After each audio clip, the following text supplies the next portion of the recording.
আমরা যখন নবী সাল্লাল্লাহু আলাইহি ইসলামকে সালাম দেই, দুরুদ পাঠ করি, বিষ্ণু সাল্লাল্লাহু আলাইহি ইসলাম কবর থেকে ওই সালামের উত্তর দেন। আল্লাহ তাআলা আপনার রূহটাকে ফিরিয়ে দেন, উত্তর দেন। সাহাবারা বললেন, ইয়া রাসূলুল্লাহ, কিভাবে আপনি উত্তর দেন? আপনার দেহ মাটি খেয়ে ফেলবে না? রাসূল সাল্লাল্লাহু আলাইহি ওয়াসাল্লাম বললেন, ইন্নাল্লাহ তাবারাকা ওয়া তাআলা হাররামা আলাল আরদি আজসাদাল আম্বিয়া।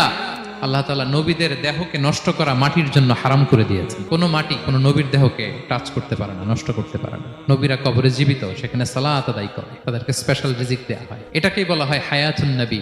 তিনি বারজাকি জগতে জীবিত, উনি উনার কবরে এখনো জীবিত অবস্থায় আছেন, হায়াতুন নবী। তবে আমরা এখন যেরকম জীবিত এরকম নয়, বারজাকি জগতের জীবিত। তিনি ইন্তেকাল করেছেন, মৃত্যুবরণ করেছেন, নিঃসন্দেহে তিনি বারজাকি জগতে চলে গিয়েছেন, কিন্তু সেই জগতে তিনি জীবিত। এবং বিষ্ণু সাল্লাল্লাহু আলাইহি ওয়াসাল্লাম বলেন, আজান শোনার পরে কেউ যদি এই দোয়াটা পড়ে, আল্লাহুম্মা রাব্বা হাযিহি দাওয়াতিত তাম্মা ওয়াস সালাতিল কাইমা আতি মুহাম্মাদানিল ওয়াসিলাতা ওয়াল ফাদিলা ওয়া বা'আথহু মাকামান মাহমুদা আল্লাযী ওয়া'আদতা।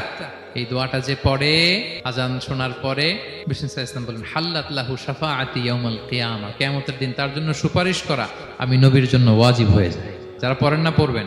এবার কিয়ামতে বিষ্ণু সাল্লাল্লাহু আলাইহি ওয়াসাল্লামের কি ফিচার থাকবে একটু কিয়ামতের শুনে শেষ করি। বিষ্ণু সাল্লাল্লাহু আলাইহি ওয়াসাল্লাম বলেন, আনা আউয়ালু মান ইয়ানশাক্কু আনহুল কবরু। কিয়ামতের দিন ময়দানে মাহশারে, হাশরের ময়দানে সর্বপ্রথম আমি কবর ফুঁড়ে উপরে উঠে দাঁড়াবো। কে উঠে দাঁড়াবে? বিষ্ণু সাল্লাল্লাহু আলাইহি ওয়াসাল্লাম সর্বপ্রথম কবর ফুঁড়ে উনি উঠে দাঁড়াবেন। এবং হাশরের ময়দানে উনি কোথায় দাঁড়াবেন? ওনার জন্য একটা স্পেশাল জায়গা থাকবে। জায়গাটার নাম হচ্ছে মাকামে মাহমুদ। জায়গাটার নাম কি? মাকামে মাহমুদ। ওইখানে বিষ্ণু সাল্লাল্লাহু আলাইহি ওয়াসাল্লাম মাকামে মাহমুদে দাঁড়াবেন।